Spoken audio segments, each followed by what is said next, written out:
주님께서 여러분과 함께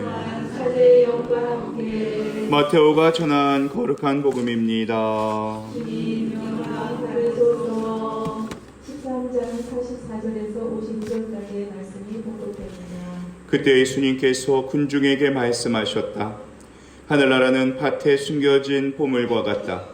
그 보물을 발견한 사람은 그것을 다시 숨겨두고서는 기뻐하며 돌아가서 가진 것을 다 팔아 그 밭을 산다. 또 하늘나라는 좋은 진주를 찾는 상인과 같다.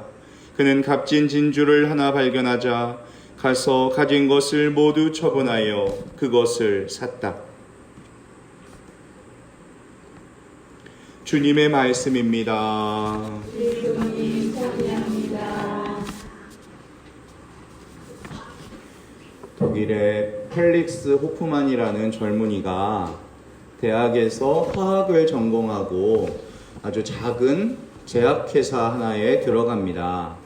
이 젊은이의 큰 소망이 하나 있었는데 아버지가 평생 관절염으로 시달리신 거예요. 어르신들 관절염 굉장히 고통스러우시죠. 아버지가 잠도 제대로 못 주무시고 하시니까 이 젊은이는 대학 때부터 아주 열심히 공부를 했어요. 아버지를 고쳐드리고 싶다. 근데 이 젊은이가 어느 날 공부를 하다가 아주 놀라운 사실을 발견합니다. 로마 시대에 수천 년 전에 사람들이 버드나무 잎과 껍질을 가지고 통증 치료에 이용했다. 또 그 성분을 먹게 되면은 열이 내리더라. 이러한 문헌을 발견하게 돼요. 그래서 제약회사에서 이 젊은이는 버드나무로 연구를 하기 시작합니다.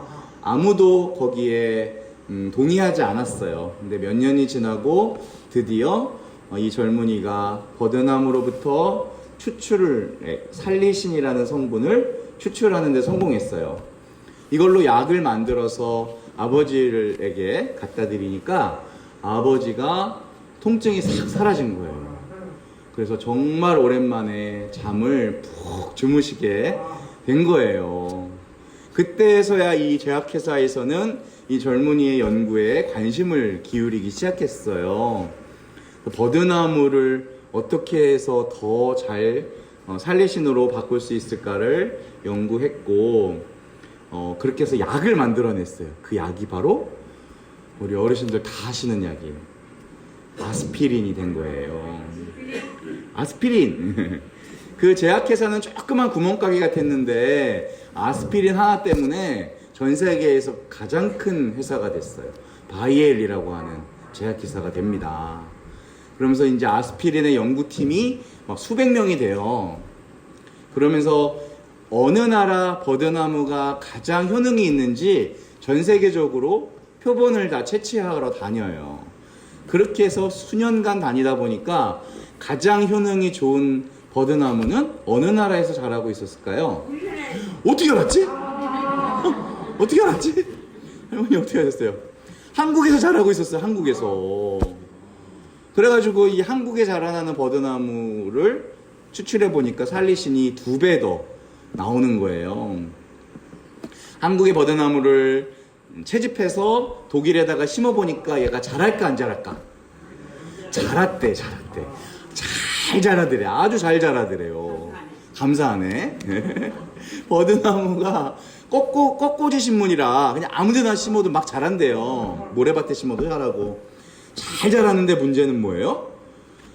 가을에 채집을 해보니까 살리신 성분이 반의 반도 안 나오더래요. 어쩔까나. 한국 버드나무는 어디서 자라야 되는 거예요? 한국에서 자라야 되는 거예요. 우리나라의 비를 맞고 우리나라의 땅에서 자라야만 그 성분이 잘 나오더라. 그래서 바이엘은 다 포기하고 한국에서 버드나무 가지와 껍질을 수입합니다. 계속해서 수입하는데 그게 벌써 몇 년이 지났냐면 100년이 더 지났어요. 잡고 있어야 돼. 맞아요. 그렇게 해도 우리나라 버드나무는 아직도 많아요. 우리나라 어르신들은 버드나무 보고 시도 쓰시고 뭐 가야금도 타시고 그러셨어요. 인생 무상함을 버드나무를 통해서 느끼셨습니다.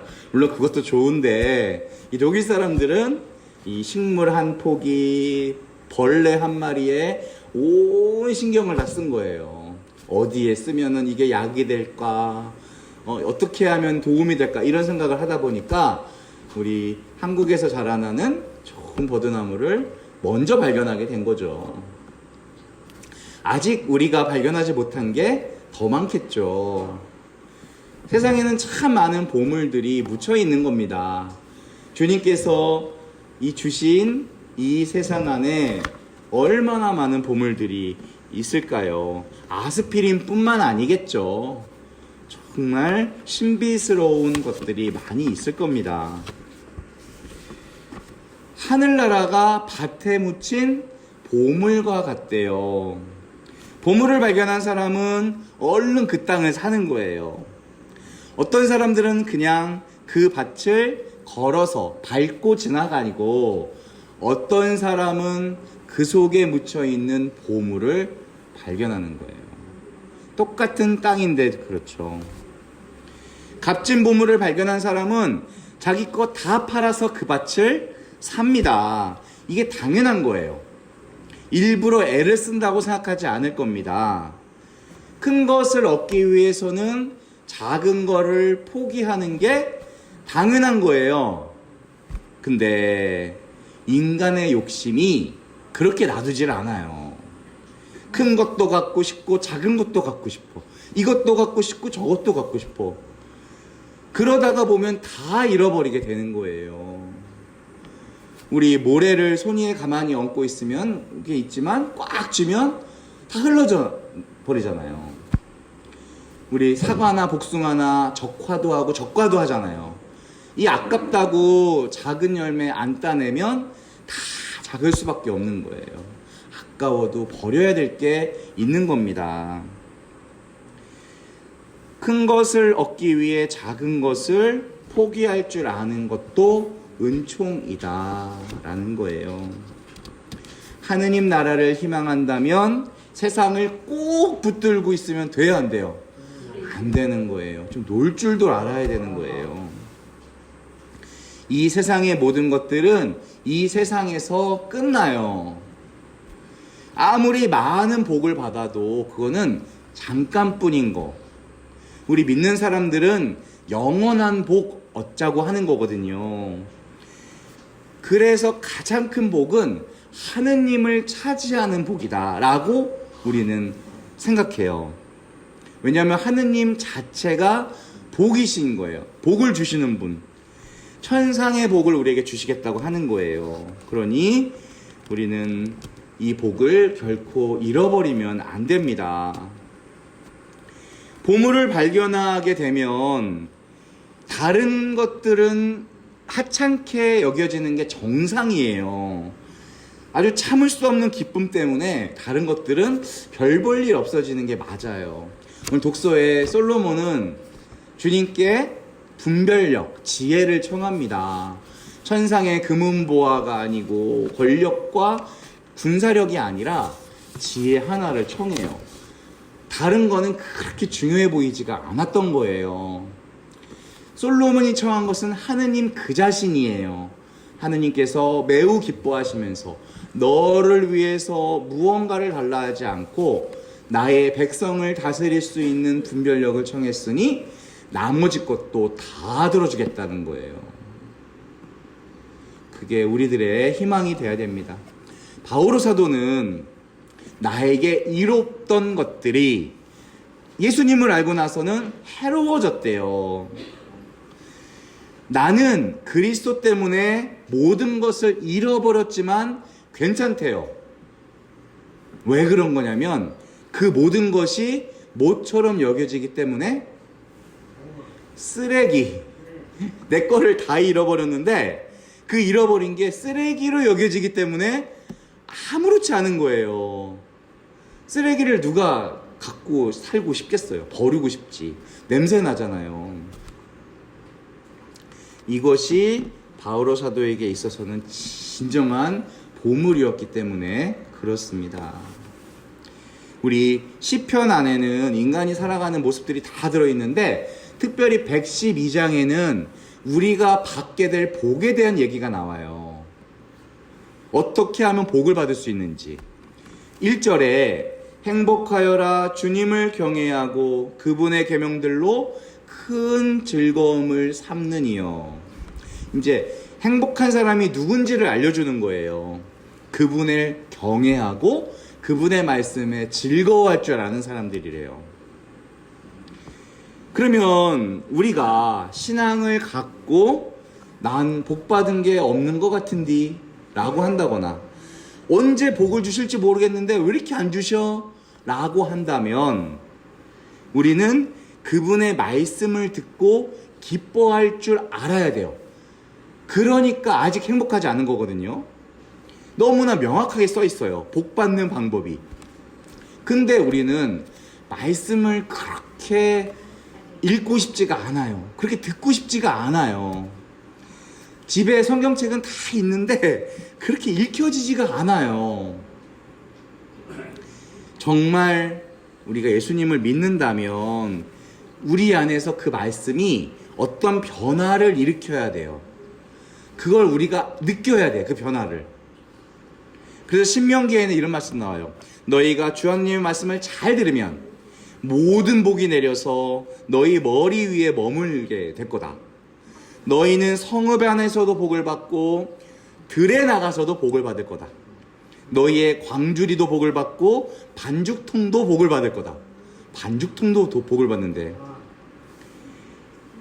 복을 안 받을 수가 없는다는 거. 어디 가거나 안 받을 수가 없게 된다는 거. 어떻게 하면? 하느님 말씀을 잘 들으면. 여기서 듣는다는 거는 귀로 잘 듣는다는 뜻이 아니에요.